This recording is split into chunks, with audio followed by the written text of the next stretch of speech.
Hi hello friends, എല്ലാ കൂട്ടുകാർക്കും പുതിയൊരു റിവ്യൂയിലേക്ക് സ്വാഗതം. എല്ലാവർക്കും ഇന്നത്തെ റിവ്യൂയിലേക്ക് നമസ്കാരം. അങ്ങനത്തെ എപ്പിസോഡ് വളരെ ഡിലേ ആയിട്ടാണ് വന്നത്, അതാണ് ഇടാൻ സാധിക്കാത്തത്. പക്ഷേ ഇന്നത്തെ എപ്പിസോഡിൽ ഒരു പ്രത്യേക ഒരു ഭാഗമുണ്ട്.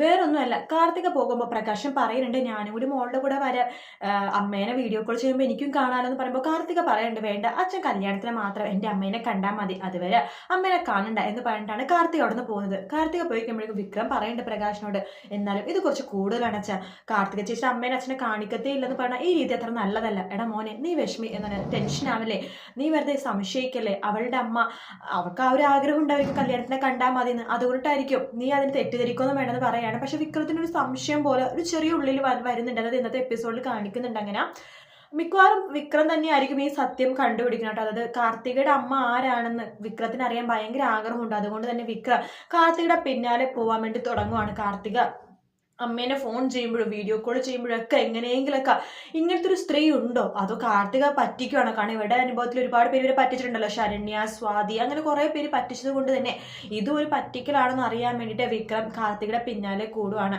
കാർത്തികയുടെ അമ്മ ആരാണെന്നുള്ള സത്യം കണ്ടുപിടിക്കാൻ വേണ്ടിയിട്ട് അങ്ങനെ വിക്രം കണ്ടുപിടിക്കുകയാണ് കാർത്തികയുടെ അമ്മ ആരാണെന്ന്. പക്ഷെ അപ്പോഴേക്കും ഒരുപാട് വൈകിട്ടുണ്ടാവും കേട്ടോ. എന്തായാലും വിക്രത്തിന് അങ്ങനത്തെ ഒരു സംശയം ശരിക്കും ഇന്നത്തെ എപ്പിസോഡിലുണ്ട്. ഓൾറെഡി 2-3 ആഴ്ച മുമ്പത്തെ എപ്പിസോഡിൽ വിക്രം ഇങ്ങനെ പറയുന്നുണ്ട്. മാത്രമല്ല രാജപ്പനും ചോദിക്കുന്നുണ്ട് ഇങ്ങനത്തെ ഒരാളുണ്ടോടാ എന്ന് പ്രകാശിനോട് ചോദിക്കുന്നുണ്ട്. അങ്ങനെ പക്ഷെ പ്രകാശിന് മാത്രം സംശയമില്ല, ബാക്കി എല്ലാവർക്കും സംശയമുണ്ട് ഇങ്ങനത്തെ ഒരാൾ ഉണ്ടോ എന്നുള്ളത്. അപ്പൊ അങ്ങനത്തെ ഒരാളുണ്ടെന്ന് വിക്രത്തിന് അറിയാം. പക്ഷെ അത് ആരാണെന്ന് വിക്രം കണ്ടുപിടിക്കാൻ വേണ്ടി ഇറങ്ങുവാട്ടോ. അങ്ങനെ വിക്രം ഏകരെ കുറെ കാര്യങ്ങളൊക്കെ സത്യാവസ്ഥ മനസ്സിലാക്കുന്ന ഭാഗങ്ങളൊക്കെ തന്നെയൊക്കെ നമ്മൾ ഇനി വരാൻ പോണത്. അപ്പോഴേക്കും പ്രകാശന്റെ ചീട്ട് കീറുന്ന സമയവും ആയിട്ടുണ്ടാവും. എന്തായാലും നല്ല നല്ല ഭാഗങ്ങളാണ് ഇനി വരാൻ പോകുന്നത്. സരയുവിന്റെ കുഞ്ഞിന്റെ 28 കിട്ടും, കല്ലുമോന്റെ പിറന്നാളൊക്കെ ആയിട്ട് വല്ലാത്തൊരു വാശിയും വൈരാഗ്യമുള്ള ഒരു എപ്പിസോഡ്സ് ആണ് കേട്ടോ. ഇനി വീഡിയോ ഇഷ്ടപ്പെട്ടെങ്കിൽ ലൈക്ക് ചെയ്യുക, സബ്സ്ക്രൈബ് ചെയ്യുക, കമന്റ് ചെയ്യുക. മറ്റൊരു വീഡിയോ ആയിട്ട് വീണ്ടും കാണാം. Take care, bye bye.